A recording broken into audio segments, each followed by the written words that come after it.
Olá pessoal, estamos aqui transmitindo diretamente do Curso Nacional de Atualização em Pneumologia, o evento da SBPT, Sociedade Brasileira de Pneumologia e Fisiologia, o primeiro grande evento presencial após o início da pandemia. Estamos todos felizes de estarmos reunidos aqui no Centro de Convenções Rebouças, em São Paulo.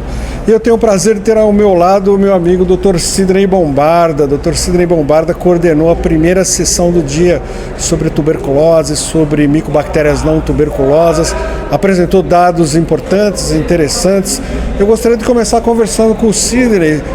Sidney, sobre a pandemia, houve um menor número de notificação de casos de tuberculose. As pessoas ficaram mais em restrição domiciliar, não procuraram assistência médica.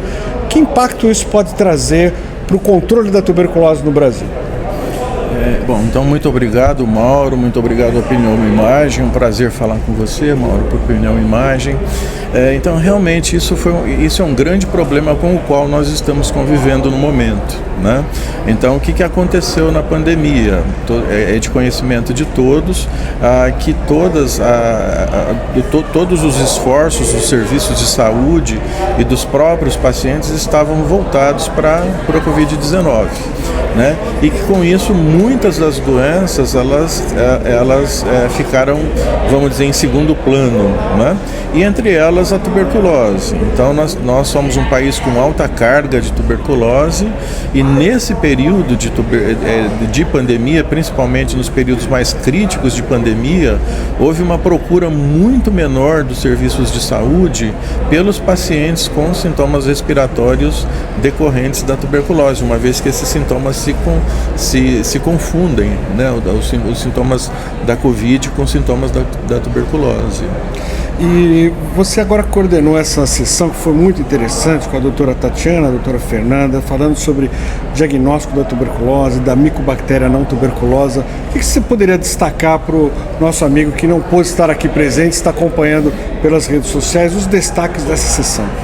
Tá, nós então comentamos que durante esse período de pandemia nós tivemos aí uma diminuição da procura e da notificação de tuberculose. Então, em algumas regiões, por exemplo, do estado de São Paulo, que é onde eu trabalho, nós tivemos uma diminuição de 30% no número de notificações de tuberculose. Quer dizer, esses casos continuam existindo, né? E inclusive da infecção latente pela tuberculose. E nós estamos tendo agora, então, Mauro, esses pacientes estão chegando até nós, muitas vezes em formas mais graves da doença, inclusive com formas extrapulmonares da doença. Então a gente não tem isso ainda quantificado, isso está sendo quantificado, né, pela Secretaria de Saúde, por várias instituições, mas realmente a gente está observando, então, um número maior de casos e um número maior de casos graves e de formas extrapulmonares da doença. A doutora Fernanda falou bastante sobre o Gene Expert para o diagnóstico da tuberculose. Nós temos isso disponível no sistema público de saúde aqui no estado de São Paulo? Temos sim, Mauro. Isso é um grande avanço, né, da tuberculose. Aliás, nessa sessão nós falamos de três grandes avanços, né, que nós temos na tuberculose, que são os testes moleculares rápidos para a tuberculose. Então o TRM, o teste molecular rápido que você comentou, ele está disponível sim no serviço público de saúde, e diferente de antigamente, quando você necessitava às vezes de meses para se ter o diagnóstico de uma resistência, agora você pode, com os testes moleculares rápidos que estão disponíveis, a gente ter esse resultado em horas, né?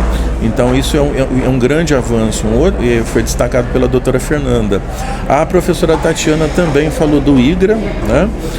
Que também é para a detecção da infecção latente da tuberculose, que também está chegando aos poucos em todo o Brasil.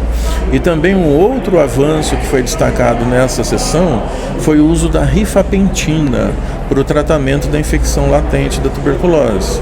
Então, rifapentina, infecção latente pela tuberculose, nós tratávamos com isoniazida por 6 a 9 meses, né?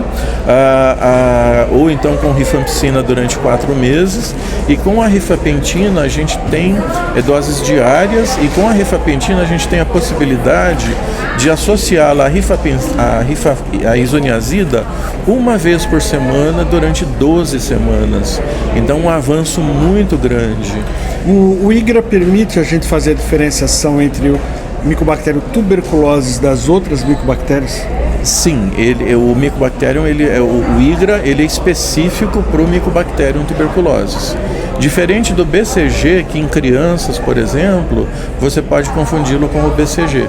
E o IGRA, não. O IGRA, ele é específico para o Mycobacterium tuberculosis. Então, tendo um IGRA positivo, é sinal de contato prévio com o Mycobacterium tuberculosis. Exatamente, sinal de infecção, de contato prévio, de infecção por tuberculose, não necessariamente doença, mas é uma peça a mais que a gente vai ter que ter aí que nós já temos para fechar o diagnóstico de infecção latente ou mesmo até de tuberculose. Sidney, prazer falar com você, muito obrigado por colaborar aqui com o Opinião Imagem, parar esses minutinhos para trazer esses destaques para o pessoal. Um agradecimento esse pessoal, ele que compartilhou comigo, inclusive, algumas atividades durante a pandemia, de entrevistas nos meios de comunicação, alertando sobre o TB e a pandemia. Obrigado, Sidney. Também agradeço com o trabalho imenso que você faz com a Opinião Imagem aí durante todo esse período, Mauro. Parabéns e muito obrigado. Obrigado a você que nos acompanha. Em breve estaremos com uma nova entrada direto aqui do Centro de Convenções Rebouças, com novos destaques do KNAP 2022. Obrigado.